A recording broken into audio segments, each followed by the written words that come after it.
Shrimatre Namaha. Welcome to Tales from India.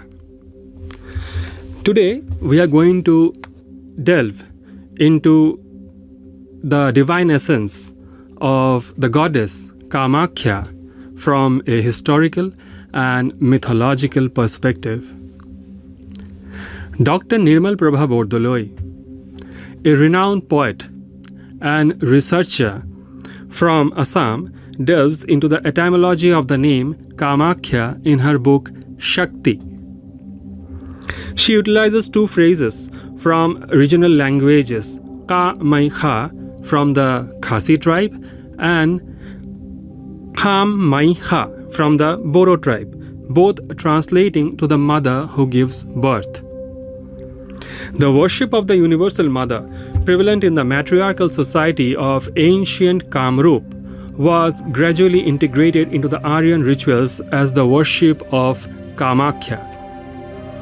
According to the Kalika Purana, the interpretation of the name Kamakhya is provided through a beautiful dialogue of Shiva with Vetala and Bhairava. Kamarthama gata yasman maya sardham mahagirau Kamakhya prochyate devi nilakute rahogata Kamada Kamini, Kama, Kanta, Kamangadaini, Kamanganashini Yasmat, Kamakhya Tena Chochyate. It means, for the sake of love, she came to me on this great mountain and claimed me as her own. Thus, the goddess in the blue hills is called as Kamakhya. She who fulfills desires is the embodiment of desire, who is the origin of desires, the beloved of Shiva, who harnesses desires and destroyer of the same. Thus she is known as Kamakhya. These verses indicates that the deity Kamakhya is revered as not only the one who fulfills desire, but also the one who liberates from it.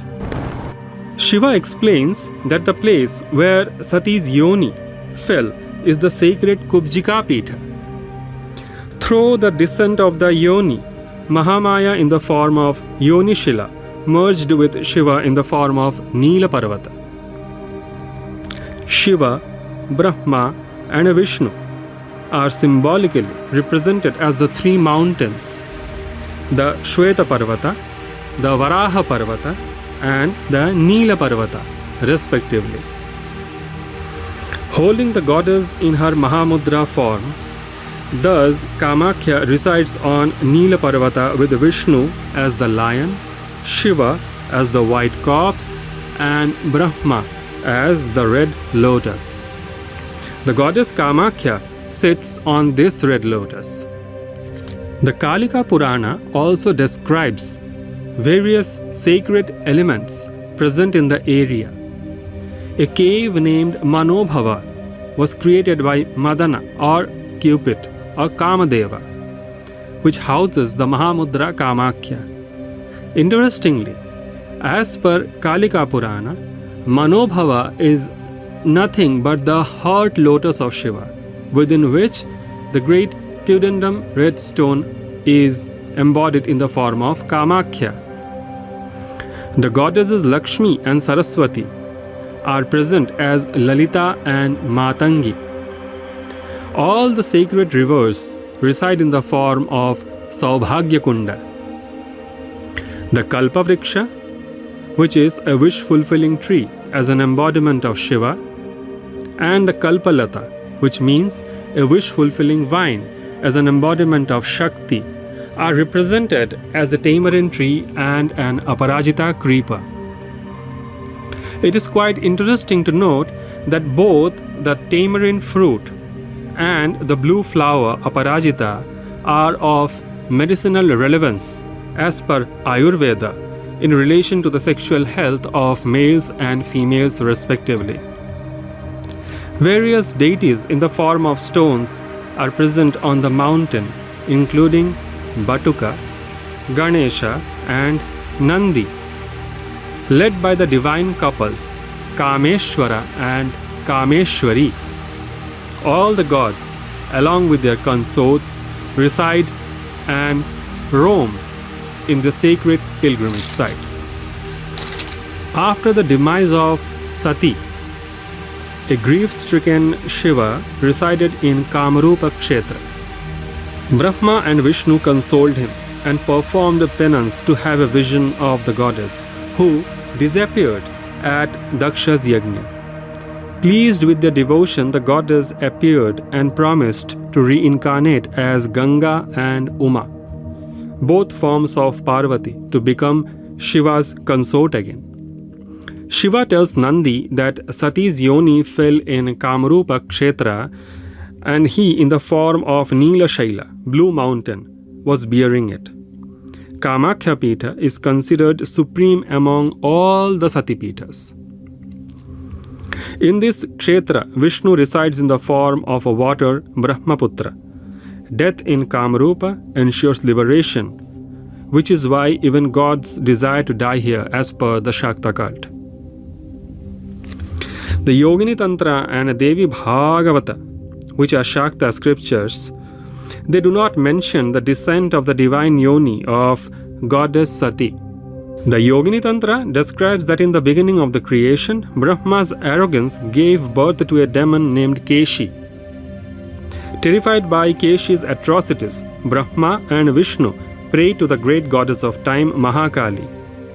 Pleased, Mahakali destroyed Keshi with her roar Humkara. The ashes of Keshi formed the Govardhana mountain. The goddess instructed Vishnu to worship her in Vrindavana and Brahma to worship her as Yoni Mudra Kamakhya in Kamarupa Kshetra.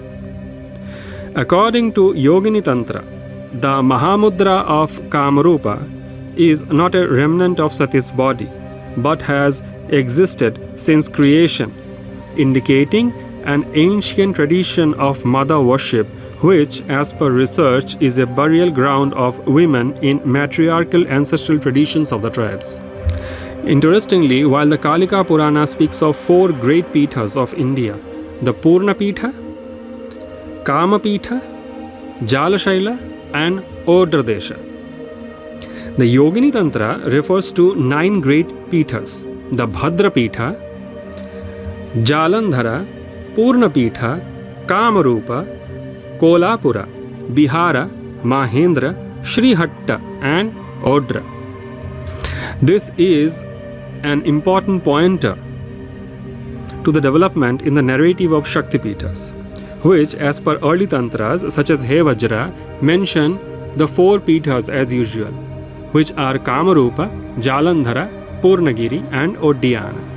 It is vital to mention that these were primarily geostrategic locations or power spots at different points across the country, which were considered as the center of Kaula Tantric institutions, which were established by legendary Tantric practitioners as they traveled the length and breadth of India. In Devi Bhagavata, Kamakhya's abode is described as the Yoni Mandala, a sacred field where the goddess eternally resides and menstruates monthly. This scripture suggests that Kamakhya is not confined to a specific idol or stone, but encompasses the entire land of Kamrup, symbolizing the worship of Mother Earth. Namaskar.